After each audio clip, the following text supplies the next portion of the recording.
og velkommen til den her video. Ja, i dag der skal vi lave sådan, ja, hvis du har set med på ugens hold og månedens hold i noget andet, sådan et program i tv om fodbold, så laver vi sådan bare det bedste hold.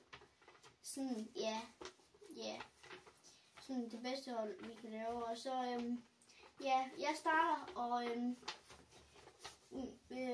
og jeg kører en 3, 1, 2, 1, 3, og på mål, der er Donnarumma, så er jeg 3 forspillere, Koundé, Van Dijk og Saliba, så er Rodri her, Jude Bellingham, Wirtz, og så Musiala, så Mbappé og Haaland og Vinicius Junior. Og så er det dig, Lauke. Hvad kører du for en opstilling? 3, 3, 4. Ja, og hvad har du på mål? David Raya, og mine 3 forsvarsspillere, det er Saliba, Van Dijk og Walker. Og her, det er Frenkie de Jong, og her er Bellingham, og deroppe er Camavinga. Og her er Nico Williams og Haaland og Mbappé og Lamine Yamal. Ja, og ja, det var egentlig Hvorfor har du egentlig valgt? Jeg har egentlig valgt de her forsvarsspillere for at styre dit angreb. Hvorfor har du egentlig valgt det der hold?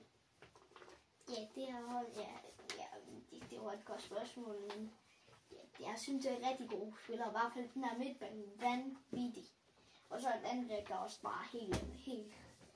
Og så en god målmand og 3 stærke forsvarsspillere. En hurtig en og 2 store. Ja. Hvorfor har du egentlig David Raya på mål? Jeg synes, han har gjort det godt. Rigtig godt. Og hvorfor har du egentlig også 3 forsvarsspillere? Det synes jeg bare, det passer godt. Jeg har det, fordi at der er rigtig mange offensive spillere, der er rigtig gode. Men ja. Jamen, så tror jeg, at vi vil sige tak, fordi I så med på den her video. Ja,